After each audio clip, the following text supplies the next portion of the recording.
Hey gang, JC here, and this is the Daily Dose for Tuesday, April 10th, 2012, a combined venture with Mind Active in beautiful downtown Clayton. I started out and realized I had something in my eye, and I started going, oh, maybe I should start over. Okay, let's get that out of there. And yeah, beautiful downtown Clayton. We have great television archives up top at the top of the page. We have JC's Eye Candy right below, which is dedicated all week to the big home opener on Friday. And again, we're going to be broadcasting live. I'll tell you about that here in just a couple of seconds. And our rock and roll poll question from yesterday, with the passing of Mike Wallace over the weekend at the age of 93. What do you think of 60 Minutes? Because there's a lot of people out there I know that didn't respect 60 Minutes. They thought they were a bunch of bullies going in and shutting down businesses for minor code violations and stuff like that, which, if you know anything about the history of 60 Minutes, you know that that's not true, but that was the perception in some places. Anyhow, 66% of our audience said it was one of the best examples of top-notch, first-class journalism, Mike Wallace in 60 Minutes. Another 21% said they've certainly had their moments, but they can be pretty irritating, and only 8% said they come on too strong. Another 5% called them a bunch of sensationalistic hacks. You know, I've come to the realization that anywhere between about 10 and 15% of people who are just sort of floating out there at any given moment are completely insane and will give you an answer that you're looking for if you list it, but that's neither here nor there. All right, so over the weekend on Saturday Night Live, they do a little sketch. And by the way, if all the reporters who report on this stuff, claiming to be experts and give some terrific insight into the show business world, don't call these things skits. They're not skits. They're sketches. It's sketch comedy.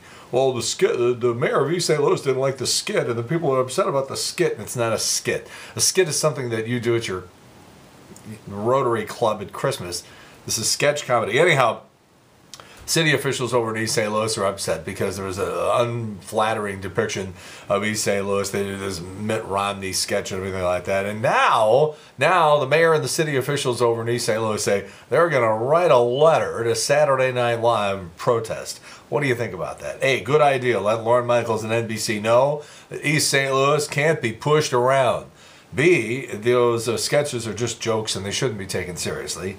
C, you're sending a letter, you might make things worse. Or D, East St. Louis is a hellhole, deal with it. That's how they referred to it on Saturday Night Live. So please give your answers in the corner. We'll see what the responses are tomorrow. And we give you those responses every day from noon till 3, along with Trish Gazelle on the Big 550 KTRS. All right, opening day coming up on Friday, although if you look at the weather forecast, it is looking very bleak, not just for Friday, but for Friday, Saturday, and Sunday. You can't go around thinking it's going to be an all-day rain in all three games. It'll be wiped out, but it just sounds like, although the temperatures will be relatively warm, upper 60s to even mid to upper 70s throughout the course of the weekend, it just sounds like it's going to be wet. But, try to get those games in. Anyhow, we're going to be broadcasting live from the new place, 2 blocks south of the ballpark, O'Kelly's. O'Kelly's on 4th Street, right behind the Broadway Oyster Bar. So come on by, got drink specials, food specials, and of course I'll be doing the big home opener extravaganza that I've been doing here in St. Louis for over a quarter century now. We got recognition in the Baseball Hall of Fame in Cooperstown back in 1998, so we're happy about that. Incidentally, let's talk a little bit about Cincinnati. If you watched the game last night, you noticed that there was nobody there. Now, I think they listed the attendance at like 20,000. It looked like there were about 7,000 people there last night. Now, I have a friend who works at WLW, the flagship for the Cincinnati Reds Baseball Network in Cincinnati, and I flat out asked him, please explain to me how this can be. Now, I know that the Reds had a lead for a good chunk of the season last year, then Roland hurt his shoulder again, and then the team tanked, and that left a bad and sour taste in some baseball fans' mouths. But come on, it's like 2-3 games into the season. You can't put more than 20,000 people in there on a Monday night playing the world champion St. Louis Cardinals. And even if they didn't win the World Series, the rivalry that is developed between the... Anyhow, we'll try to find out how come nobody was there. 64 degrees last night. Beautiful evening for baseball in mid-April, and nobody there. All right, get ready to feel inadequate, men. A new survey going to make you feel completely inadequate. Clothing company called Austin Reed surveyed 2,000 women to figure out the qualities that make up the perfect man. Are you ready? Let's talk about the physicality. First of all, they want him 6 feet tall, muscularly toned, and athletic. Brown eyes, short dark hair, smooth chest, clean shaven, good fashion sense, but gets ready in 17 minutes or less. The clock is ticking, guys. Wears jeans and a V-neck sweater. Okay, brown eyes? I thought women like blue eyes. All right, never mind. Habits. Non-smoker, prefers beer over wine or cocktails. Admits when he looks at other women and eats meat. I am just losing. I'm losing points like crazy here. Okay, education, career, and money. College degree, earns more than you, approximately $76,000 a year, drives an Audi. Hobbies. This is where it gets really depressing. Loves shopping, watches football, can swim and ride a bike. Well, first of all, who doesn't know how to ride a bike? Knows how to change a tire, has a driver's license. Again, who doesn't have a driver's license? Likes drama and reality shows. Other emotional stuff. Calls his mom twice a week, says I love you only when he means it, is sensitive when you're upset, has a good sense of humor, wants a family, and I'm putting this over here and I'm never going to look at it again. Your dad would be so proud. Remember when he told you that, hey, you shouldn't trade in a car until it's got 200,000 miles on it? Well, you're close, because according to Quaker State, the average American says a car isn't old until it hits 147,000 miles. And most people say your car should last for at least 200,000 miles before you retire it. A company in Washington is now selling bacon toothpaste, which is good because anybody who's been to a theme park recently knows that Americans are becoming dangerously thin. The cast of Glee was on Inside the Actors Studio last night, but Lea Michele did not show. She's actually appearing on Inside the Overactors Studio. And a Danish woman known as the world's oldest doctor died at 114. Amazingly, she was still younger than the magazines in her waiting room. All right, Letterman tonight, Sean Hayes, Three Stooges. I have an opportunity to see the Three Stooges movie at 5 o'clock this afternoon, and I'm trying to decide if I'm going to go or not. I just have a hunch that it's going to be stupid and a waste of time, and I just don't know. But I also have a very healthy curiosity, and I have to say, the initial trailers and commercials that they ran, I was like, oh no, this is going to be a disaster. And now the stuff that I've seen recently actually looks sort of funny, but that makes me think that maybe that's it. I've seen all the funny stuff there is. So I'm having an internal struggle right now. Sean Hayes, who plays Larry in the new Three Stooges movie on Letterman tonight. White Rabbits from right here in St. Louis. The musical guest tonight on Jimmy Fallon. That's Eric Minks' nephew right there. New on video this week includes The Iron Lady, Meryl Streep, a movie that I loved. If for no other reason than Meryl Streep is not even acting, she's channeling Margaret Thatcher. You forget at times that you're even watching Meryl Streep. That is how convincing this performance is, and if for no other reason than that alone. And I like the movie on other levels too. The Iron Lady, Meryl Streep, excellent movie. I give it a very high recommendation.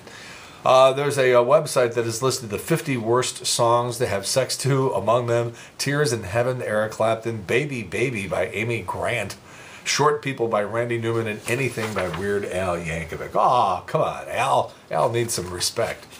Pocahontas, Illinois. Hello, Gretchen Wilson. Where you been for the last 5, 6, 7 years? Well, she's joined the Gang of Outlaws tour. Basically, Gretchen and Three Doors Down opening for ZZ Top. Tammy Lynn Michaels can't get by on the $23,000 a month being provided to her by Melissa Etheridge.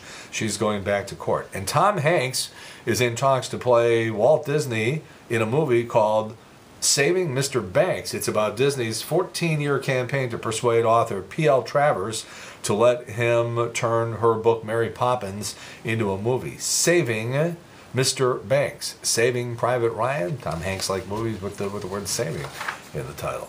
In some ads for Jennifer Love Hewitt's new Lifetime series, they have digitally enhanced her boobs to make them look smaller. And Alicia Silverstone took a lot of heat for that, spitting the food into her kid's mouth. Well, now we find out that Mayim Bialik from Blossom, who is now on Big Bang Theory, she's breastfeeding her 3.5-year-old son. And Kourtney Kardashian, who is very, very pregnant, still insists on wearing high heels, almost fell over on the streets of New York yesterday and gave the baby a little bounce, even though the baby's not even born yet. And a study by Time Warner found out that people in their 20s switch between different types of media 27 times an hour. That includes tweeting about shows while watching them, going online during commercials, multitasking by using 2 devices at once. Older people switch less, but they still do it 17 times an hour. Remember the little kid who played speaking of Tom Hanks, played the little tiny little Forrest Gump in the movie and then went on to The Sixth Sense? Haley Joel Osment, turning 24 years old today. And it was 20 years ago today that Sam Kinison was killed in a car crash by some drunk teenagers out in the desert outside of Needles, California. He was 38 at the time. At the time of the crash, one of the kids got out of his car and said, "Look at my truck." True story.